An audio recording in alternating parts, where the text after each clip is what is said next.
Cherish the love and the hate, right? Cherish it all. All of the things we go through, good, bad, and indifferent, makes us the leaders we are, the lovers we are, the sisters we are, the brothers we are, right? It's all good if you make it good. What's up, YouTube fam? This is your girl, Loryn Denise, host of this Two Just Like podcast, Up First Perspective on Grief, back with another episode. So, listen, I told you guys it's going to be a two-part episode, and I have part two, or the second half, as dynamic duo, or the Wonder Twins, as I call them, Aundrae, Gaskin, and he is about to give you all of the ways and all of the gems and inspire you to turn that pain into purpose, to use that grief to fuel you forward in life, and all of the other amazing things in between. And he's going to tell you how to live an elite life that you deserve and to not let grief hold you back from that. So make sure you have your pen and paper ready. As I always say, leave a comment at the end. Let me know what part resonated with you the most. I can't wait to meet you guys in the comments, and I hope you enjoyed this episode. Welcome back, welcome back, welcome back. Welcome back, you guys, to another week's episode. If this is your first time here, welcome. Thank you so much for listening.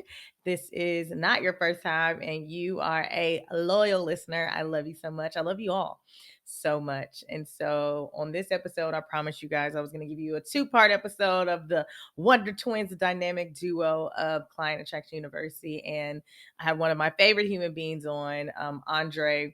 I think I hinted at him at the last episode, but he is part of the reason why I see AU as amazing and has just all the client success that they do. Because what happens is, a lot of times when we get into business, or even if we're not in business or anything, we get in our own way because of our mindset, right? Like we're not really unlocking and being our best selves and speaking to our greatness. And Aundrae does literally that. He literally speaks to the greatness inside of you. Like he looks past all your crap, all of your grief, and he speaks to that greatness inside of you. And so I knew it was important to bring him on. And when I tell y'all, I don't even want this part to be long, because the amount of knowledge that he drops in this interview, like y'all see my hair. If you're looking on YouTube, you see how far back it is, because gone. Okay. Like I have never been more speechless in my life than when listening or talking to Aundrae, because the knowledge that he dropped, the just the gems that he gave, the inspiration that he gave. If you are at all grieving and you listen to this episode, you're going to be like, yo, all right, it's time, because that is how much energy he's bringing. That's how much, like I say, inspiration he's bringing. That's how many gems he's dropping. Honestly, bring out your pens and papers, like, because all of the tips that he just shares, it's just amazing. And I can't wait for you guys to hear. That's what I say. I don't even want this to be long. Like I literally am going to say this. I'm going to get into the break and we're going to come back and get into it, because I need y'all to absorb everything that's happening, especially since we're about to go into 2022. And what happens, those New Year's resolutions and all of those things, and then life happens and life gets in the way. This is the episode that you need to bring you out of that place. From there's a part in there that you'll hear, from the bathroom to the breakthrough. This is that interview that you need. And so get ready to get your life. I'm gonna get into this break and pay these bills, and then we'll be right back. All right, guys, we're back. And like I said, this is a two-parter. You know what I'm saying? I told you I got two-part. I got the dynamic duo, the Wonder Twins, in the building. So this is part two, or part one. It depends on how I want to put it, of this amazing episode. I'm going to read his bio, then we're going to get right into it. Aundrae Gaskin, aka Dre, y'all can't call him Dre, is a keynote speaker, corporate trainer, and small business consultant who specializes in helping people, corporations, and organizations to conquer their obstacles, make their dreams a reality, and live their elite life. His dynamic ability to simplify complicated ideas, concepts, and theories, and create practical and actionable steps for individuals to achieve their desired goals are second to none. Aundrae is an impactful businessman who has proved to be a valuable asset to all who have worked with him. Aundrae's focus is his clients. His goal is to use his past experiences of military service, the U.S. Army, homelessness, depression, anxiety, and not having a sense of direction and fulfillment in his life, to impact and empower his audience to overcome the things that may be holding them back from their ultimate life and being the best version of themselves daily. When he's not speaking on stages, consulting with corporations, or helping entrepreneurs transform their business, you can find Aundrae spending time with his two children, enjoying his family, buried in a book, or involved in one of his favorite sports, football and basketball. The motto Aundrae lives by and relentlessly communicates to his audiences all over the globe is to decide and conquer, which means to cut away from our undesirable past, determine exactly what we want for our lives in the present, and conquer everything in our way in order to manifest our desired life into our ultimate reality in the future. Without further ado, I'd like to welcome one of my favorite human beings, Aundrae Gaskin. What up? What up? What up? What up? What up? What up? What up? What up? What up? Listen, that bio, I was like, what? Pardon. I'm sitting here listening to it. Like, who wrote that? I wonder who wrote that. I wonder who wrote that. I It need to wasn't make. you. Yeah. It wasn't Well, you. no, it definitely. I need to make sure that I get that cash out. Whoever it was. I They did you need say to. Cash App? Yeah, Did they you say need. Cash Well, App? I mean, or invoice, whichever one. But they need to be. Venmo. They need to be paid for that. They need to be paid. I mean, because that's powerful there. That there, sir. They That need there. to I'm be like, paid for that. okay, I Yeah. hire him. I So, have him come talk to the corporation. yeah, somebody did a great job. If you're listening to this podcast and you wrote that bio, phenomenal job, phenomenal job. That's fine, E- because when somebody sends you a message, it was email me. me Listen, looking for a Cash I'm App. gonna have like 30 invoices in my inbox. It's okay. Hey, It's it okay. was I don't. me. It's okay. I don't check my email, so it's cool. It's cool. It's cool. We're not gonna make it through. Okay, y'all. We're gonna Oh try and make man. it through. I told y'all it's out of control. It's out of control.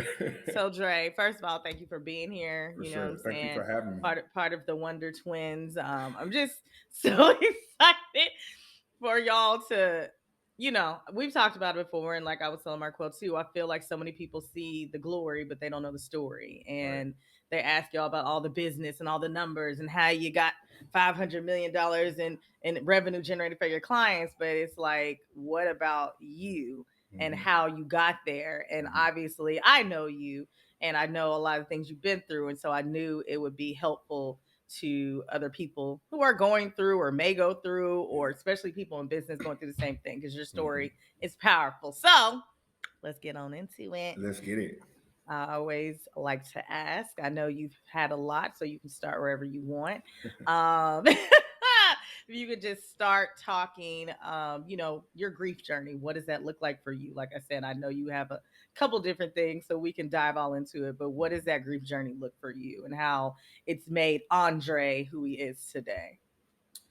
That's a great question, right? Like we just start off with the good stuff, right? Starting So in, we going straight I in. I've learned also through listening to this podcast. So shameless plug for my sister's Okay. podcast, right? But I've learned that like grief is a journey in and of itself, and it really never ends, right? So no matter how positive of a thinker you are, no matter how great your morning affirmations are, right? No matter what frame or perspective you try to put things in, grief is a journey, right? And everybody's journey is different, right? The things that I may be grieving through or going through are different from somebody else, but there's similarities. There's similarities in the feelings and the emotions you go through. There's similarities in some of the outcomes and epiphanies you get, right? So my personal journey, depending on what age we're looking at, right? So you know what I'm So where do saying? we begin? Right, where exactly where do you so 4 score and 7 years ago, right? Um where do we pick this grief journey up? I think where I'm gonna start it is where I began to resonate with grief, right? Because as children, we may go through things or experience things that were kind of detrimental or things like that, but we don't really necessarily go through the grief process of those things until we're aware of what grief really is. You know what I'm saying? So a perfect example is like last year. my grandfather, whose birthday is today. Rest in peace, granddad. Oh, happy birthday, granddaddy. My grandfather passed away, and then 2 weeks later, my grandmother passed away. Right, and I'm already going through a grieving process with my grandfather, and then my grandmother passes away 2 weeks later. My grandfather being my mom's dad, my grandmother being my dad's mom, right? But uh, with my grandmother, I watched her take her last breath, right? And that was last year. That was before I turned 36. So I was 35, right?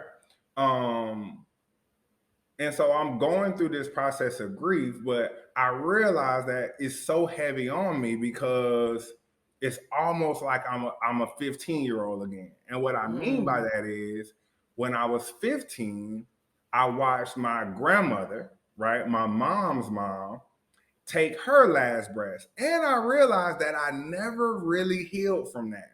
I was 15. As children, we're super resilient. I would even say that as children, we're more resilient than we are as adults. For some reason, I don't know what that is. Like, right? Like, just think about it. You can get in a fight on the playground as a kid and be friends the very next moment, right? You fight in the morning, y'all sharing snacks at lunchtime. Best friends. Right? But when you get to be an adult, you have a childish disagreement with somebody that you grew up with, and now y'all don't talk for 3 or 4 years. You see what I'm saying? So I just think I was so resilient as a child that I never really unpacked it, right? And I kind of had a family, and this is not a knock on my family, but I kind of had a family where, just a lot of things were just unspoken. You know what I'm saying? And I'm sure someone hearing the sound of my voice can resonate. Like, you just didn't talk about certain things. If they were uncomfortable for the adults, you didn't have the conversation with the kids, right? That's right. Or if the kids came and asked questions, you found a way, or they found a way to kind of shut us up, right? Not saying that it's their fault, because I don't think it is, right? Everyone just does the best they can with what they have. That's right. But last year, when my grandparents passed away, I found myself unpacking and being face to face with some of the same emotions, some of the same feelings, some of the same things that I went through as a 15-year-old, that now I see a whole lot differently. So my way of navigating that grief was to turn it into service, right? So my grandparents, both of them, in their wisdom, anybody that love their grandparents like I love my grandparents know that all you want to do, especially when you get older and start to experience life, is just sit at your grandparents' feet and soak up all the wisdom, right? Soak up all the wisdom, soak up all the wisdom. And one thing my grandparents used to say to me all the time is, no matter what you're going through, find a way to serve yourself through it, right? Serve yourself through it. Because through you serving, there's a lot of benefit in serving others, right? There's a lot of healing in serving others. First of all, it gives you perspective. It gives you perspective that you're not the only one going through, right? It also gives you the perspective that if you're able to serve someone through what they're going through, there's someone, or even yourself, that's able to serve you through what you're going through, right? So I've been able, or was able, in that particular instance, to turn that into service. So all of that pain, all of that, all of the regret, all of the things that I felt like I'm losing now because I don't have my brain trust anymore, right?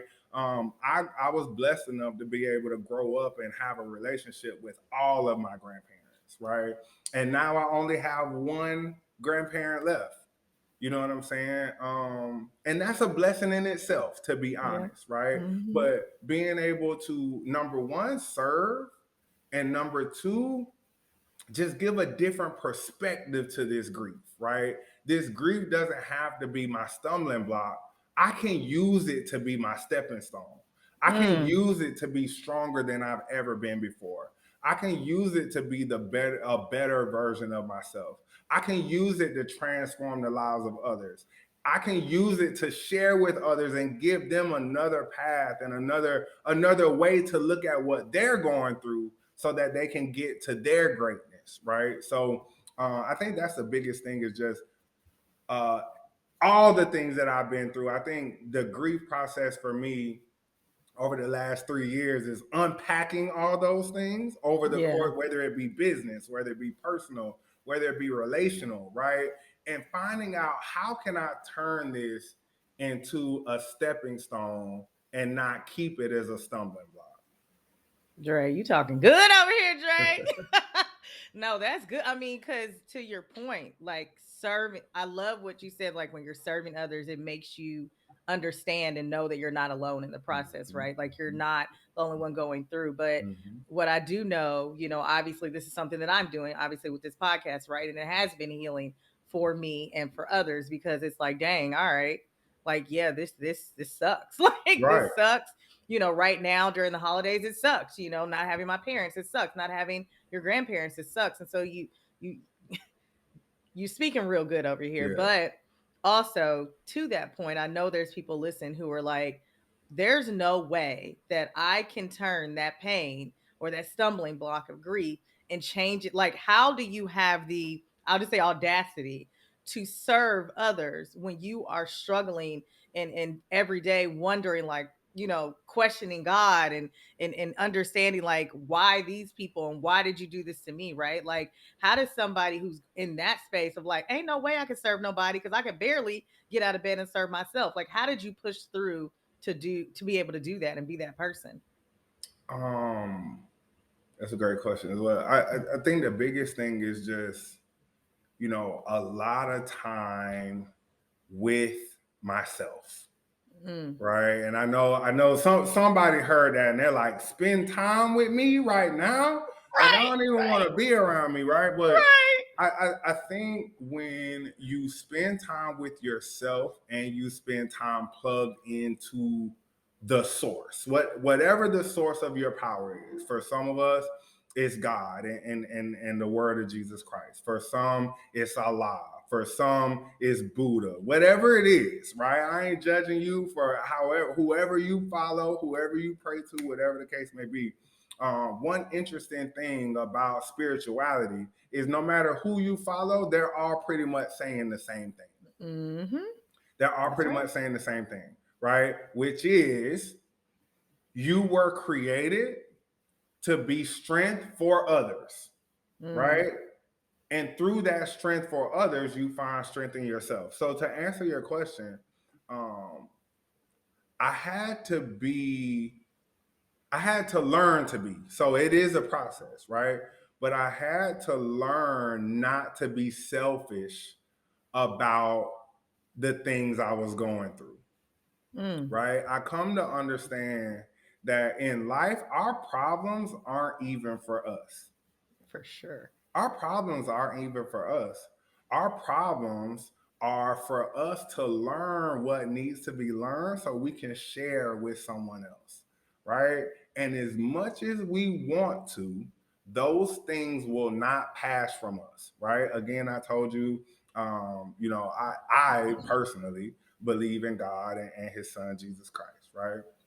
And when God sent His Son to die for our sins, right before He, hung on the cross, and y'all know that whole process, right? Right. He was in the garden, and he had the Garden of Gethsemane, and he asked God, "Can this cup pass from me?" Right? Can all of this that I know I'm about to face, like you're the all seeing, all knowing. Right. You knew Do before I the have to? foundation of right. You knew before the foundation of the world that this is gonna be like this. Number Right. one, why did you sign me up for this? Right. And number two, can I share this with somebody? Right? Can I share this with somebody? But Right. there's a lot of selflessness in your problems and your pain, right? Mm. And if you look at it in a way, and again, it's a process, right? But if you look at it in a way to where, number one, I've been through much more than I'm currently going through, right? Like, I've been through much more than I'm currently going through. Yes, I lost my grandparents, but I also, when I was a teenager, I lost my brother. My brother was stillborn.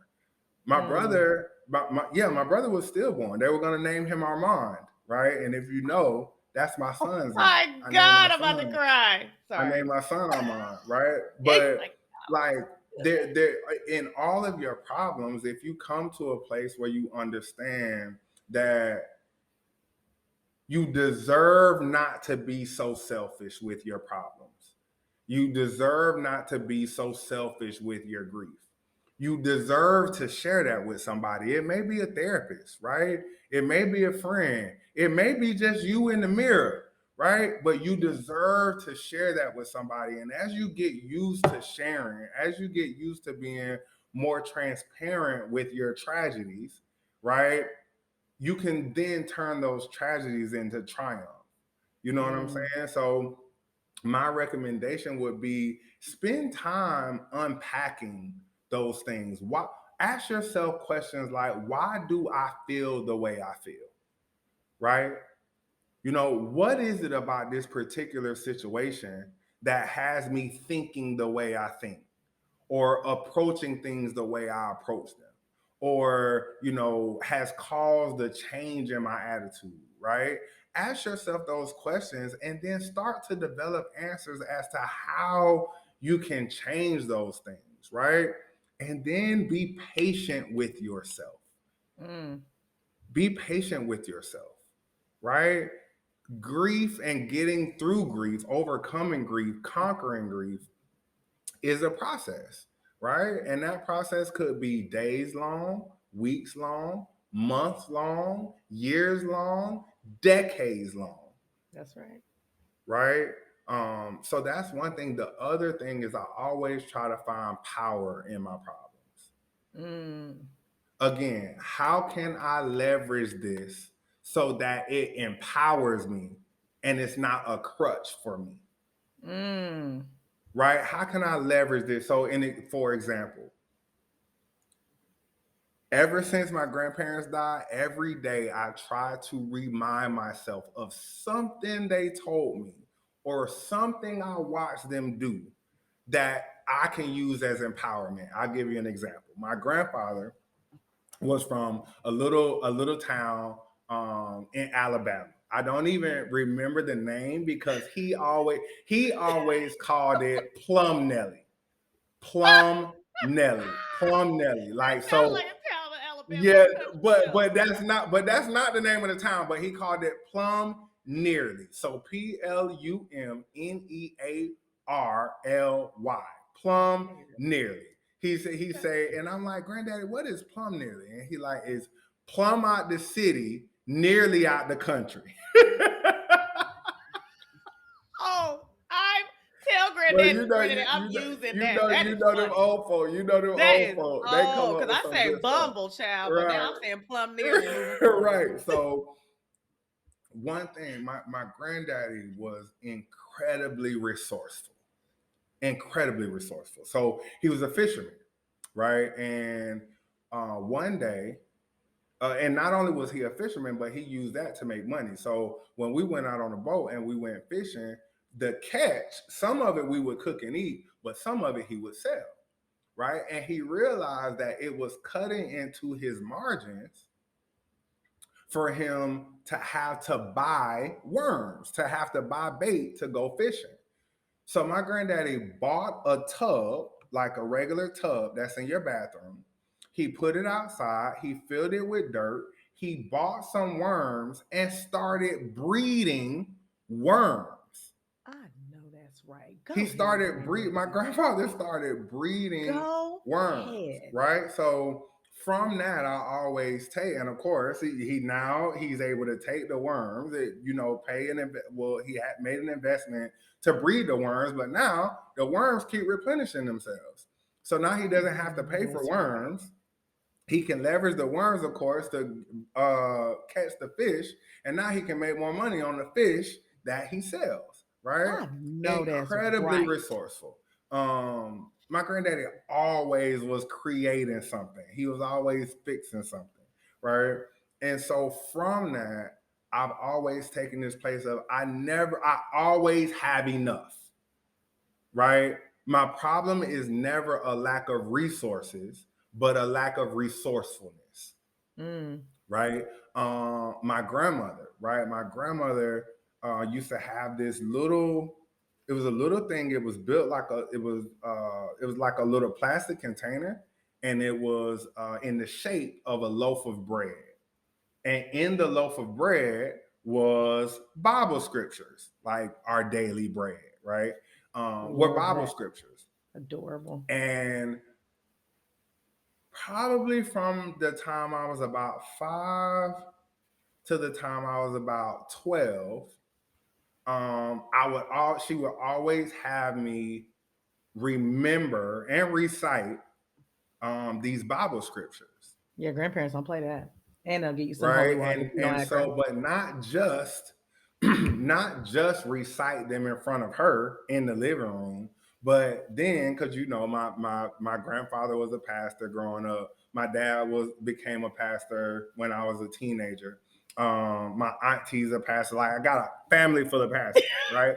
And my grandfather was a pastor of a church. So not only would I have to recite these words during the week, right, or these scriptures during the week, but I will also have to recite them on Sunday, right? In front of the church. In front of the church.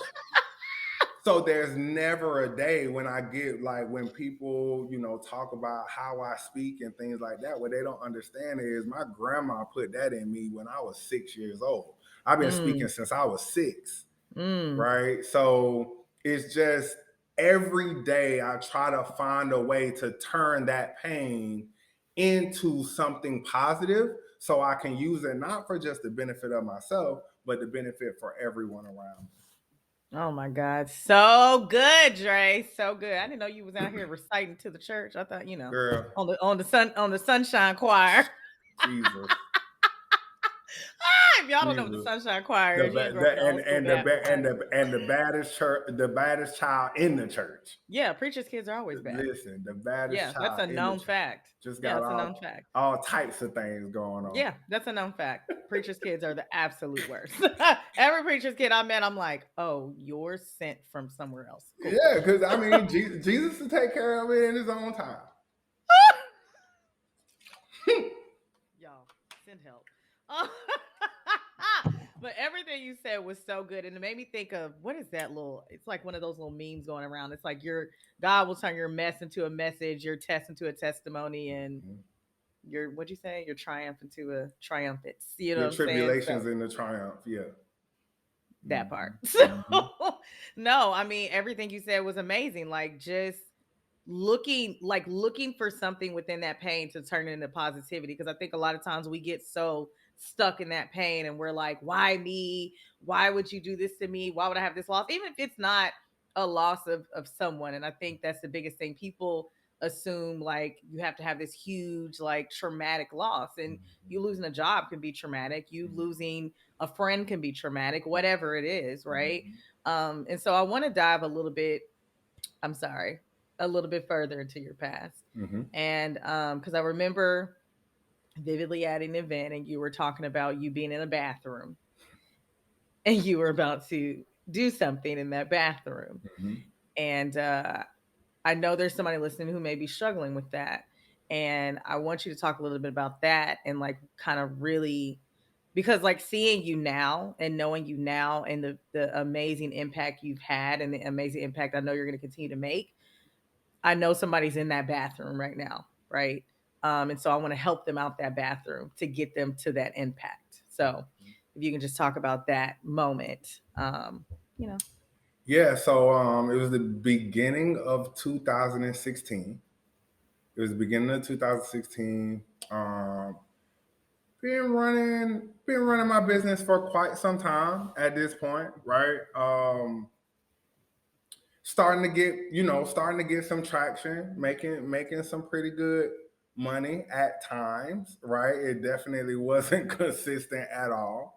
And since it wasn't consistent, I went through a lot of ebbs and flows, both personally and professionally. So 2016, this is a time where I was coming off a really good time in business, but I did not have the financial acumen that matched my business acumen. And so every time I made money, I quickly spent it all. Right? Where I'm from, we call that tricking it off. I tricked off all my money. I like saints, and for all the saints, this may be the time that you turn me down a little bit. That's real. Yeah, but I tricked off my money, right? I was in a horrible, like a very toxic relationship at the time. $14,000 in arrears in child support. On a regular basis, I was reminded that I didn't deserve the privilege of seeing my children because I couldn't take care of my children, right? And so I was in a really dark and a really bad place, right? But I did have the presence of mind to eventually leave that relationship. So really, with nothing but faith, I went and gave plasma, right? For giving plasma at the time.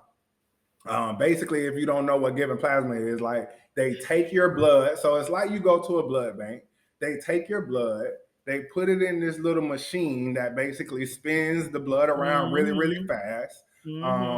When the blood spins around really, really fast, it separates the blood from I think it's hemoglobin. I think it is.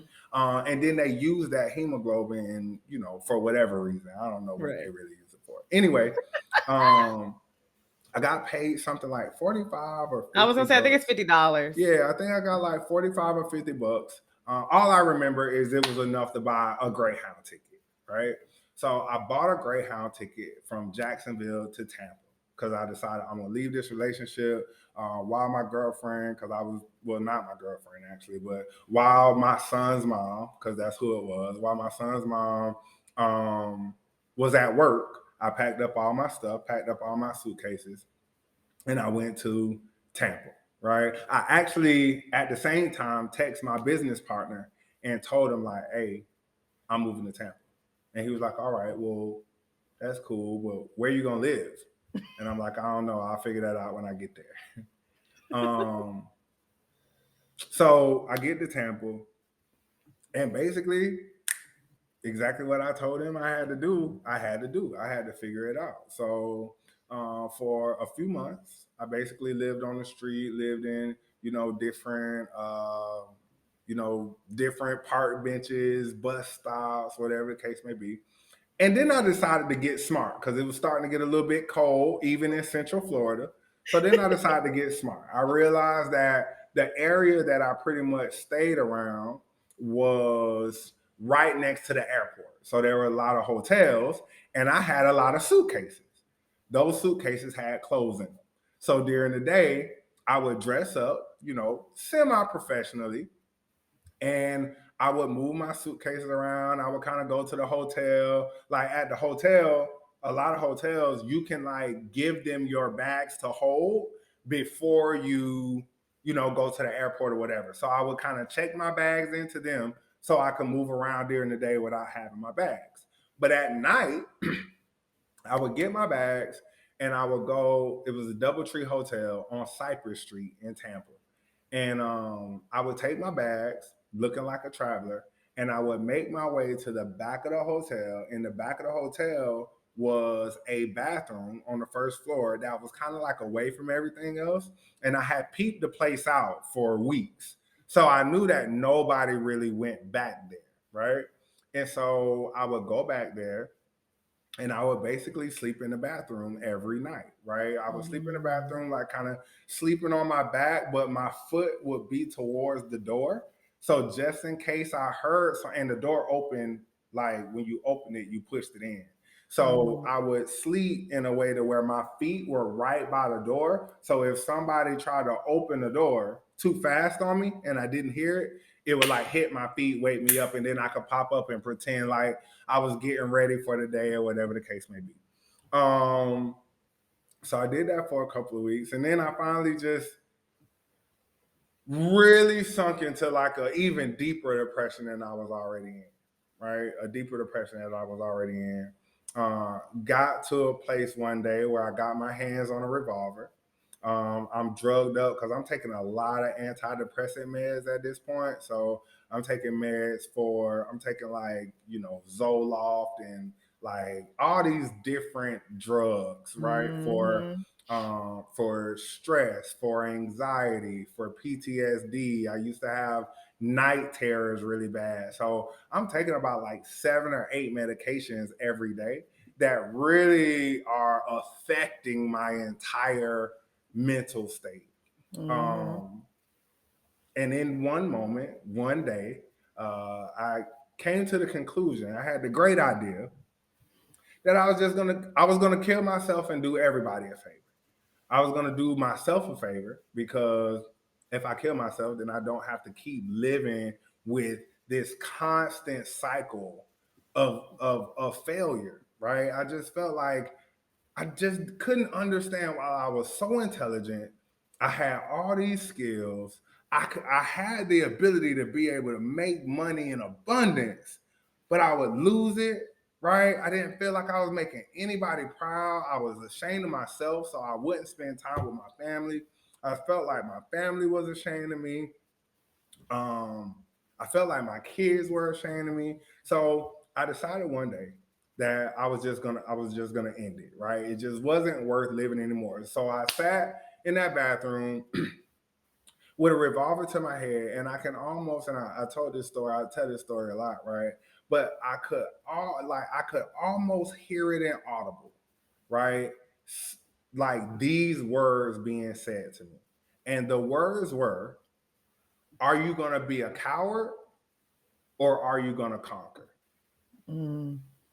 Because cowards in their lives, and I don't want to disrespect anyone that has dealt with suicide because it is a very touchy subject, right? It's a very touchy subject, and all of us, in some shape, form, or fashion, know someone, whether we're knowledgeable or not. We know someone that has dealt with suicidal thoughts or someone that has committed suicide, right? So I'm not making light of it. But I am saying what I heard at that time that was directed towards me was that I got a decision to make. And that decision is either to cower and take my own life or to conquer. Use this situation as something that you can leverage in order to become a better version of yourself.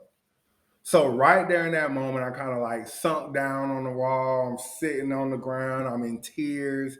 And at that moment, I decided and remembered a conversation that I had with somebody when I was in college about the fact that I wanted to be the individual in this world that changed the world by increasing human achievement, by decreasing, human suffering, right? And the Mm. way I was going to do that is by helping people uh, increase their level of belief, their consistency in their actions, and the productivity of their habits. And in that moment, I decided like I'm going to create a framework for myself so that I can get myself out of this and never go back. And Mm. then the moment, and I prayed about it every day, Lord, the moment I start to see the change in me, I promise you I'm not going to shut up about the story. I promise Mm. you I'm going to share it with everybody. I promise you from this point on, I'm no longer going to look at myself or anybody else's current circumstances. And I'm going to look past what's going on currently and look at the greater person in them. And so what you know about me and most people know about me, especially my clients, is I don't care nothing about what's going on now. All I care about is how we can solve it and how I can continue to communicate to the greater in you so that it can start, so that greater can start to manifest itself in every aspect of your life. right? But the thing is, I wouldn't be able to do that. I wouldn't be on this podcast. I wouldn't be able to do any of the things that's going on in my life right now had I not made the decision to stop running away from my problems and start to run into my problems, Mm, right? Stop letting issues and circumstances happen to me and start happening to issues and circumstances. And mm, the moment that I showed up with that level of, what's the word I'm looking for? The moment I showed up with that level of intent, mm-hmm. right? To just overcome. Like there's not any problem that's too big, right? Because I'm bigger, right? There isn't any win that's too small. I'm gonna say it again. There's not any problem that's too big, and there's not any win that's too small. Because I had to remind myself, I had to go back as a grown man with children and remind myself of graduating from high school. Yeah. I had to remind myself of graduating from basic training. I had to remind myself that I coach soldiers uh, through deployments and getting back home safely and alive.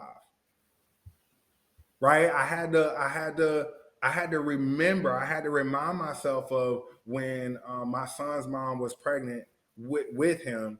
I was at every single doctor's appointment. Right? The small wins, what we call the small wins, the little achievements, right? Every achievement is a big achievement because Mm. everything you achieve, there's somebody else that did it, right? Come And on. once I started moving with that power and I was committed to sharing those experiences with others, not only did my life change, but what I'm starting to learn is through my life and through me living, other people's lives have changed as well. Ooh, Dre, first of all, don't get me emotional. Okay? Thank you. Fuck God, I'm like, like I haven't heard the story before. And I'm like, yeah, you're right. You was sliding down. Yep, and then God came and heard you and he said, what now? Loryn, you've heard this story. Like, Right, right. it's just that, look, gather yourself, Loryn. Jesus. Y'all know it don't take me nothing to cry. So they always making fun of me. They're like, here go Loryn. The water, baby. The water, I'm telling you, I'm just like, God, really? Yeah. Right, My right. God. Let me gather myself. Jesus.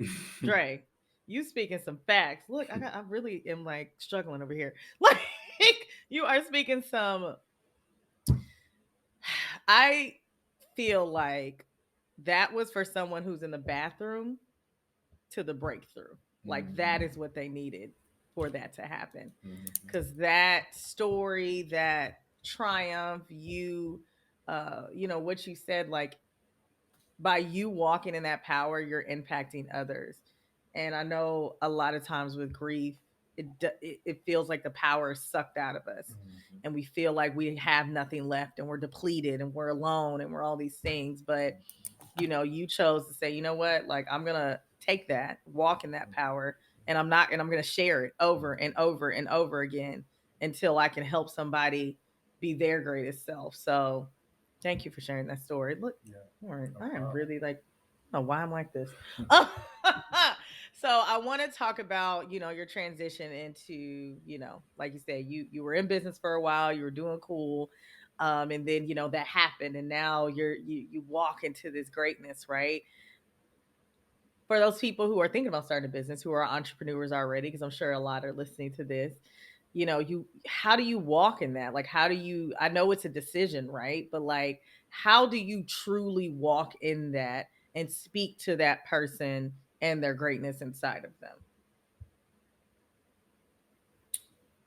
Yeah, so I think for most people, like we walk around with a ton of value and a ton of knowledge, and because it's second nature to us, we feel like everyone else knows it as well, right? Mm, So, kind of fast forwarding from the story I just told, shortly after that, I got connected with the VA because I'm a vet, right? So, I got connected with the VA and I end up being put in this homeless shelter.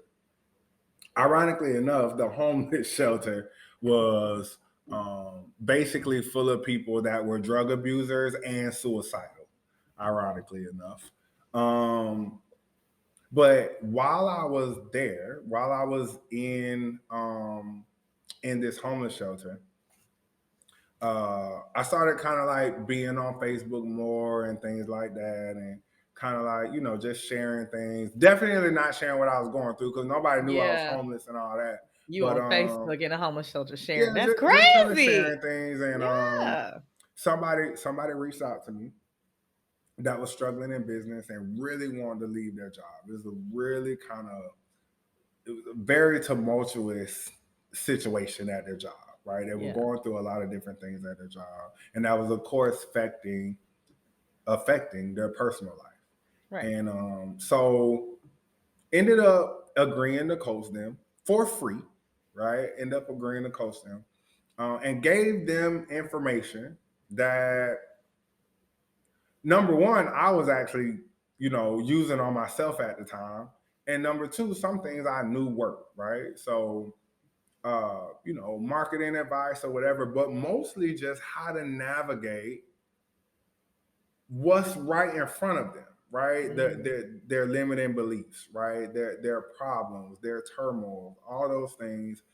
Long story short, this person in a little bit over 90 days took what I gave them and turned that into $50,000 in their Wow. business, right? So Wow. they made $50,000 in a little bit over 3 months. Meanwhile, back at the ranch, In I the homeless shelter. I coached them for free, and I'm in a homeless shelter, Right. right? And for a few days, I was pissed off because I kept getting phone calls and text messages about how appreciative the person was. But yet at no time did they try to send me Like no compensation. any kickback for that 50K, right?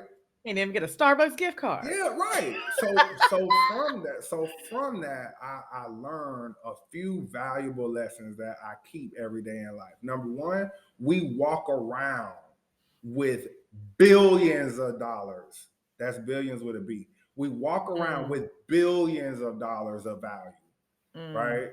If we only packaged it to solve a problem, we could solve a lot of the problems in our lives, right? Like a lot of the problems in our lives. And I'm not saying that money solves every problem, but money definitely opens you up to more options, right? So there's somebody that may be going through something and their financial state won't allow them to get what they probably need, which is a therapist. Right? There's somebody going through some type of body aches and pains, right? But maybe if they had a little bit more money, they could go to the chiropractor and get that Right. fixed, right? It's a blessing. Like, so I'm not saying money solves all your problems, but money most definitely gives you better options to solve those problems, right? And so I learned right then, like, let me take this knowledge that I have, right? Because what I realized in that moment is most business people, they think their struggle is business, right? They think their struggle is marketing. Most people think that I'm a marketer, right? I'm not a marketer.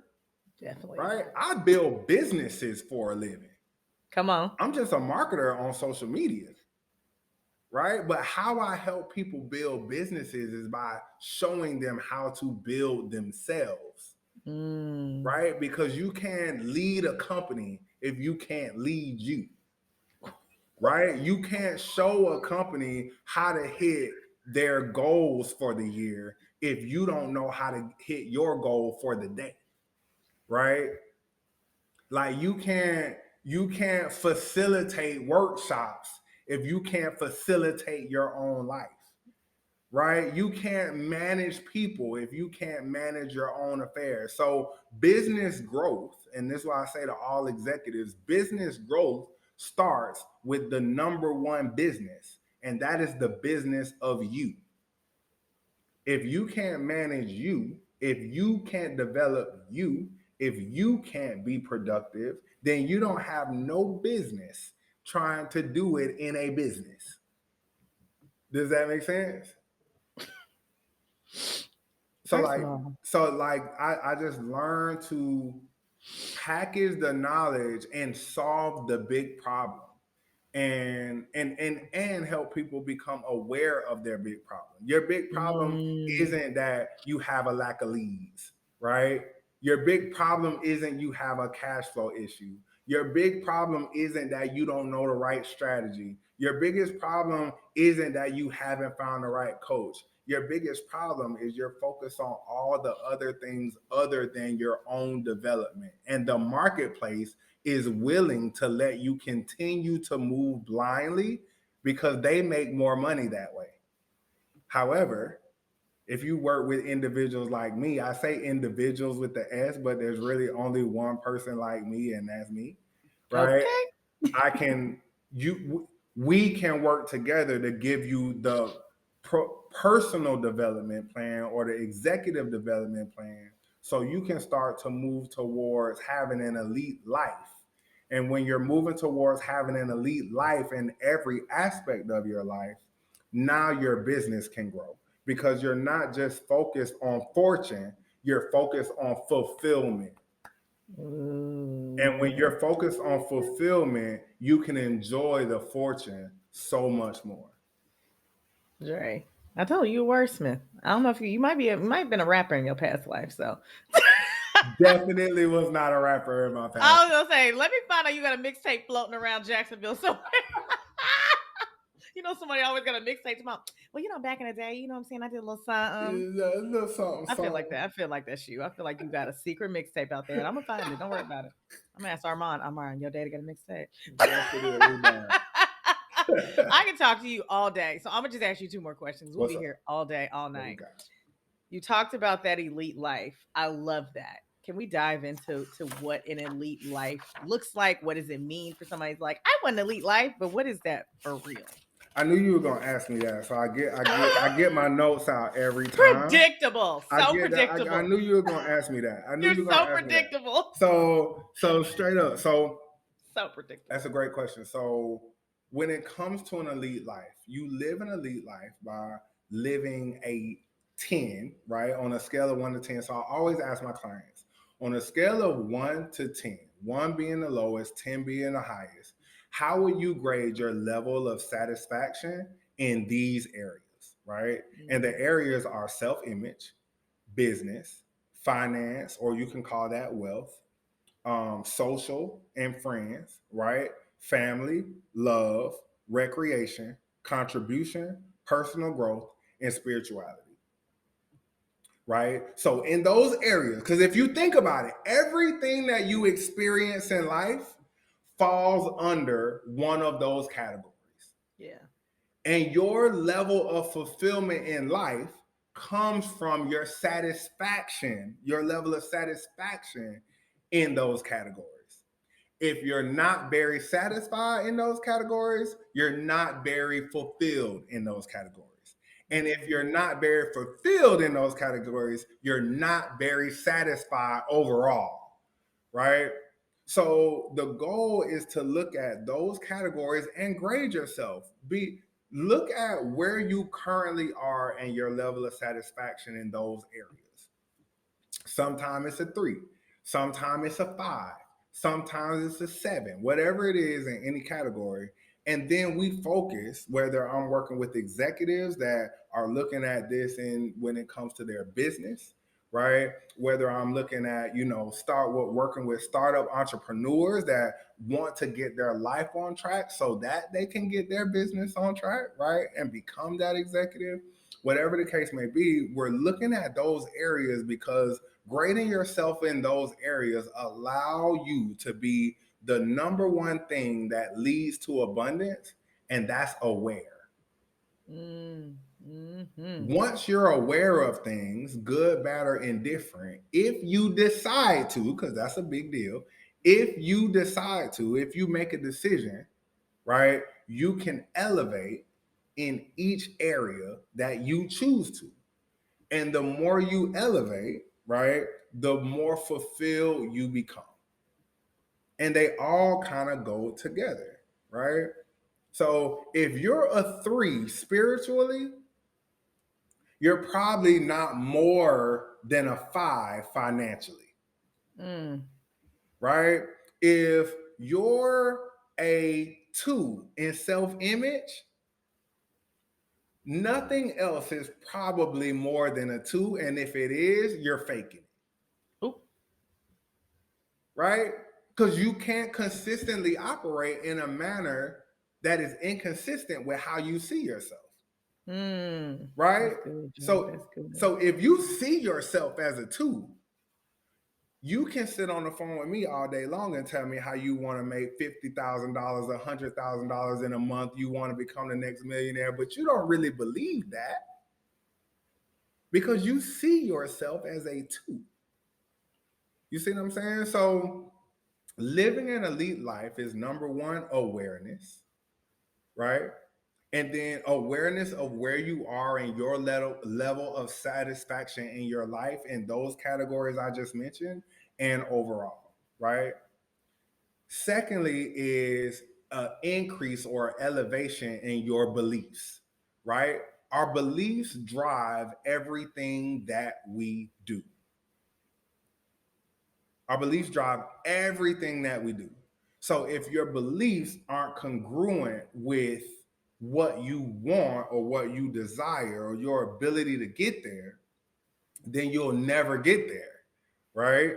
So you have to have a strong belief, and that starts with your self-image. Now, I'm not saying for all those people that think, oh, like he kind of remind me of ET or he kind of remind me of Tony Robbins. Like I'm not no knock to any of them brothers because I grew up entrepreneurially watching them, right?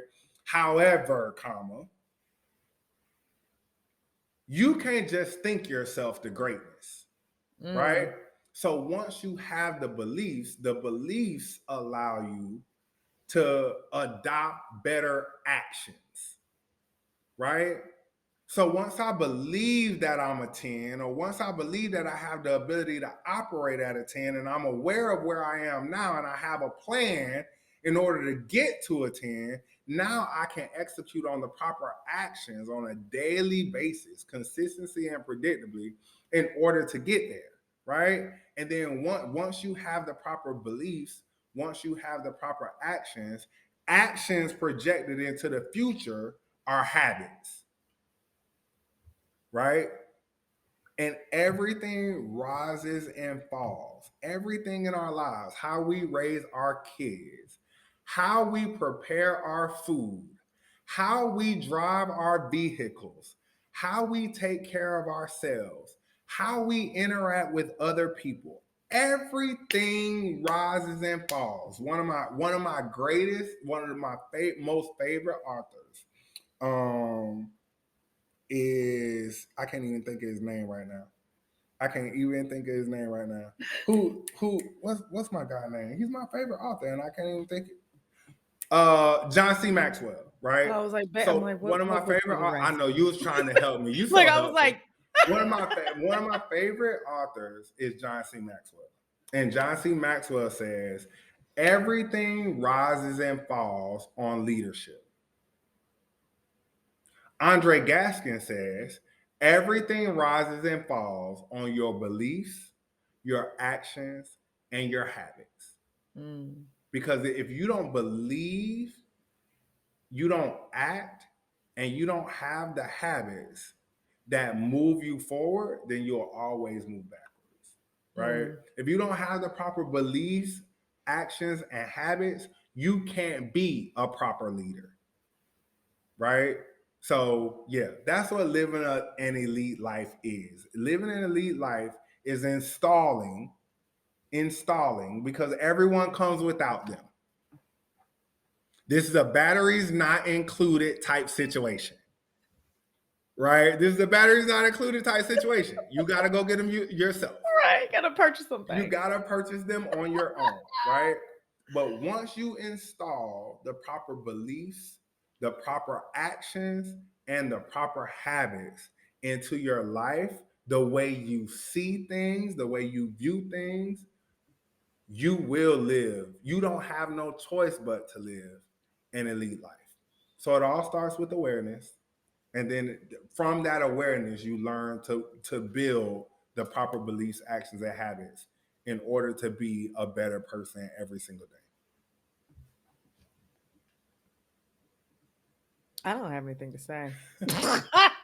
I don't know what you want me to say after that. I'm gonna ask you this last question because I What's up? can't. I'm sorry. I was just taken aback by all that just happened. I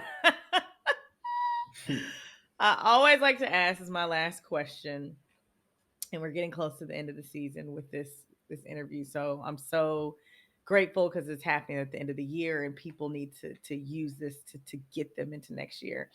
For someone who's listening to this episode, and they're in whatever stage of grief that they're in, they listen to your story, they're like, okay, I want to live an elite life, all these things. What do you want the biggest takeaway or takeaways to be from them listening to this episode? Great question. So quick story, right? I love sports. If you know me, I know Lo knows this, but I love sports. I love the business of sports as well, but I love sports. Um, one of my favorite sports is football. And one of my favorite positions on the football field is the quarterback, right? Because no matter what goes on that football field, if it goes wrong, it's the quarterback's fault. Yeah. If it goes right, he's the hero. But Right. if it goes wrong, it's the quarterback's fault. Even on defense, right? Because like if the defense allows the offense to score on them, you're gonna hear the commentators say next, okay, so what does Tom Brady, what does Ben Roethlisberger, what does like just name your quarterback, name your favorite quarterback, right? Like what do RG3, whatever, what do they have to go do in order to respond, right? One thing or one of the reasons why I love quarterbacks so much is they're forced to compartmentalize, right? Mm. They're forced to if they throw an interception, if they throw an interception on one possession, on that next possession, when they go out on the field, that interception has to be out of their minds, as if it never happened. Because every possession is a brand new possession, right? That is the biggest takeaway: is learn to compartmentalize. Right? Some of us, when we sit down to do our work in the middle of the day, or when we sit down to do our work at the beginning of the day, we're not thinking about work. We're thinking about the situation that happened last night, right? Mm. Some of us, when we're serving clients, we're not thinking about the needs of the client. We're thinking about how we're going to make enough money to pay this bill, right? So, like, and many times, especially talking about grief, many times we move through our days inundated with our problems, Mm. inundated with our problems, never thinking about what are the processes to solve those problems. One of the processes is compartmentalization, right? Learn to compartmentalize, right? How do you do that? I don't know how you do it, but how I do it, right? And what I instruct my clients to do, take some time to journal every evening. Or even take some time to journal in the morning and in the evening. For me, I have a journal ritual. In the morning, more times than not, because I'm not going to sit here and act like I'm perfect, right?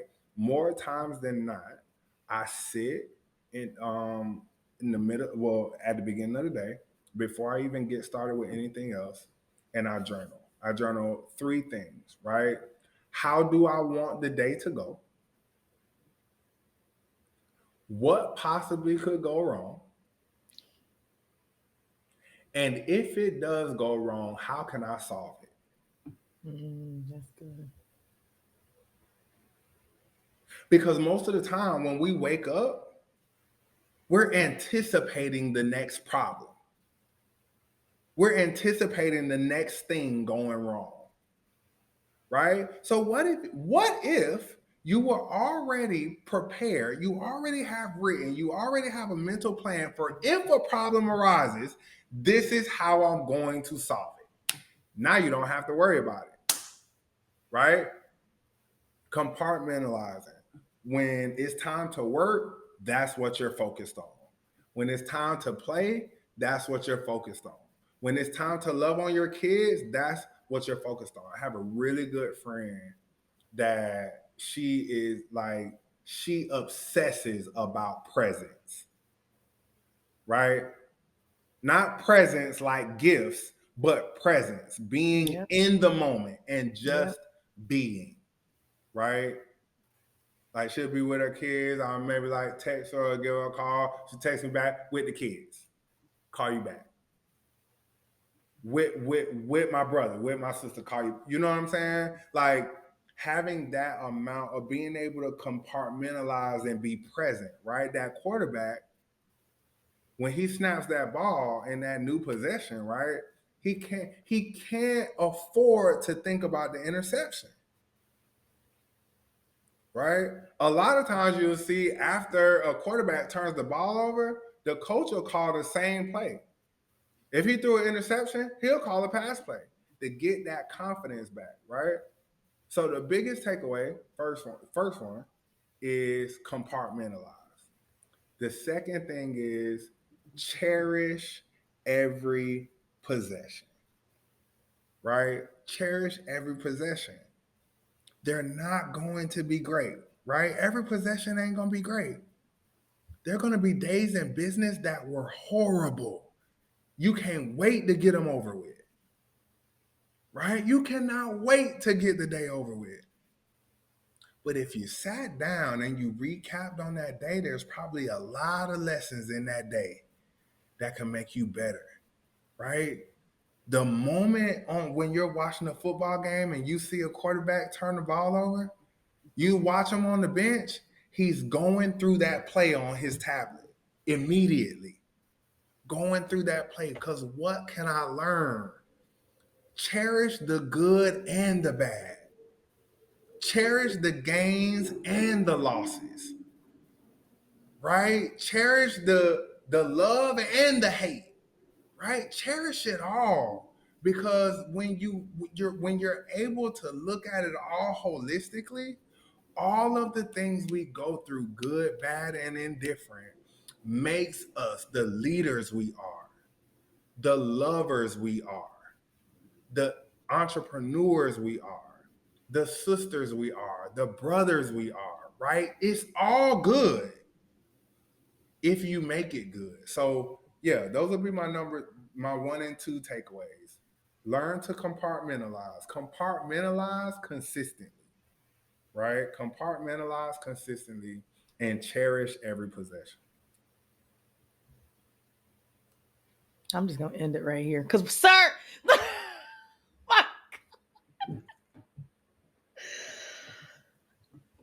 I don't have anything to say. I have nothing. I have nothing left. I have nothing left. Hey, Lo, it was so dope. Like y'all don't even know me and Lo go way back, right? Way back in Cadillac. Like I definitely appreciate you having me on, seeing that I have value that I can share with your audience. And to the audience, if you don't put it in your schedule to listen to every This Too Shall Suck podcast that drops, you doing something wrong.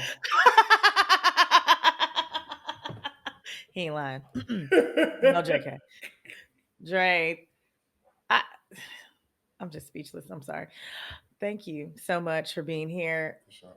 When the people need to reach out, not if, when they need to reach out, where can they find you at? I bet. So the best way to find me is on Instagram, Aundrae. My name is spelled a little bit different. So if you don't already have a pen and paper, grab one real quick so you can spell this. It's AUNDRAE,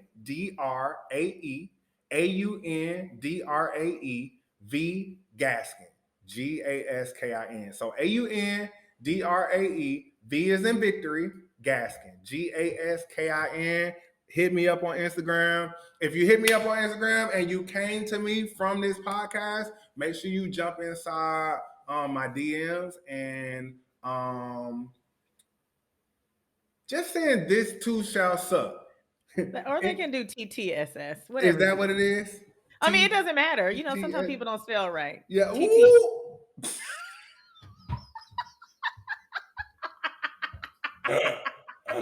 Hey, yeah, I like that. TTSS. TTSS. It's just easier. TTSS in my DMs. If you send me TTS in my DMs, I got a gift for you. Come on, gifts.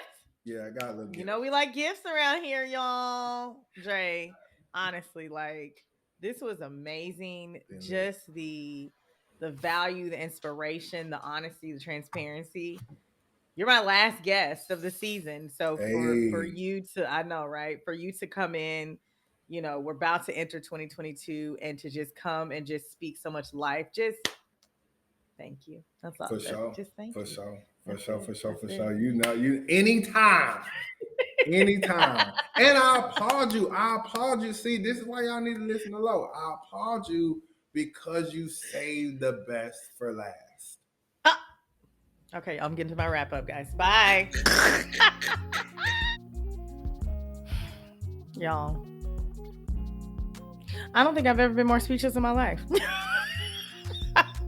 If you listen to this podcast, you know. I don't know if I've ever been so speechless. Like, just the amount of gems, the amount of perseverance, the amount of all the things that he spoke on, you know, living that elite life and what that looks like, pushing through that pain and finding that purpose, finding something in the loss to kind of motivate you every day. I don't even what do I say, right? What do I wrap it up with? But I do hope that you enjoyed this kind of 2-part episode with Marquel and Dre. And I hope it gave you some inspiration. I hope it gave you some inspiration. I hope it showed you that you can, you know, push through your grief and that you can use that pain and turn into a purpose and that you can serve others and also serve yourself in the same capacity, right? I hope it did those things. And that's why I really, really wanted to bring them on because just being around them, you know, working with them and, you know, I've known them both for a very, very long time. And so we all have a close relationship. I always say through the hard way. And, you know, just watching them and seeing their story and seeing how they're inspiring others and seeing how they're really serving others and seeing how they've used the fuel from their grief and kind of and not kind of but turned it into this amazing business or used it to create this amazing business is just it look, I'm not gonna cry again. Look at you, emotional today. It almost brings me to tears, right? Because when you see somebody who or somebody's, you know, friends, family, other who has gone through so much and is still in a space to be able to serve at the highest capacity or wakes up every day and tries to find a reason to smile or does all these things, right? It just shows that grief is not one track mind. The grief is not one particular way. Grief can be, you know, the whole premise of this podcast, right? Like, let's talk about the beauty in it and what that beauty looks like and how that beauty can be used in your life because we use it and talk about it in such a negative way, in such a sad way, in such of a way that we can't be our greatest self and that you'll never live outside of your grief and that your grief is going to define you. And if these 2 episodes haven't showed you anything, that's not who you are. It doesn't have to define you. You can choose to be great. You can choose to do great things. You can choose to create amazing businesses. You can choose to serve people on the highest level. You can choose to do all these things. Grief doesn't have to stop you from being who God called you to be. Grief doesn't have to stop you from your destiny and from the victory that is on the other side of that door or on the other side of that cloud, as I say all the time, right? Grief is a lifelong journey. Grief is, you know, processing things that happened in the past because now as an adult, you're like Dre said, like now I'm faced with it and unpacking the things that happened when I was 15 because I didn't really process it, right? Like that is grief. But also grief is having that elite life that he's talking about. Grief is being in that bathroom and getting ready to end your life and deciding I'm not going to make that decision, and I'm going to not shut up about it, and I'm going to help others unlock that power in themselves that I have unlocked myself, right? Like that is what grief is, that we don't talk about, because we only talk about and focus on those negative things that happen with grief. And so, God, like I know we're going into 2022. I know that, you may have had a hard year, or you may have still been trying to recover from 2020, right? But I hope that this gave you some hope. I hope that these 2 episodes gave you some inspiration. I hope these 2 episodes remind you that you're resilient. I hope these 2 episodes remind you that you are stronger than what you are. And what Dre said, there's no problem too big because you're bigger, and there's no win too small, right? To celebrate those things, to know that you are bigger, to know that God is bigger, and he's got you, and to know that I got you. You're not alone, and that there's others who are listening to this who are not alone as well, right? And so, as you're going through that journey of trying to unlock your greatness, as you're going through that journey of trying to be your highest self, as you're going through that journey of trying to push through the pain and make it a purpose, as you're going through that journey of like wanting to really serve and create a business that can help at the highest level, as I always say, and as I always end every episode, be kind to yourself and give yourself grace, because if you don't, who will? That is it, you guys. Thank you so much again for listening to another week's episode of This Too Shall Suck podcast, a fresh perspective on grief. If you haven't already, please follow me on social media. I am on Facebook, Instagram, and LinkedIn at This Too Shall Suck podcast. Send me a message. I definitely always respond to you guys. I love hearing from you guys, and I love hearing how an episode resonated with you guys. And if you are not on social media, you can definitely send me an email at hello@this2shallsuckpodcast.com. This episode and every episode is produced by my amazing producer, Mike Sick, and all the original music you hear in this episode is produced by Jimmy Samaj. As always, guys, I love you all so much, and I'm sending you love and light in your life because you deserve it. I'll see you on the next episode. Mwah. All right, my loves, I hope you all enjoyed that episode. You can actually listen to This Too Shall Suck podcast, a fresh perspective on grief, on all listening platforms. And make sure, if you're not already, following me on social media on Instagram and on Facebook at This Too Shall Suck podcast. And you can hit my website as well. Learn more about your girl, Loryn Denise, at www.this2shallsuckpodcast.com. If you love this episode, if it resonated with you, make sure you hit that like button. Let me know, because I know I need to make more videos like that for you. And meet me in the comments. Let's talk about it. I love talking to y'all. And make sure you definitely hit that little bell, that little subscribe button. Thank you guys as always, and I'll see you on the next episode.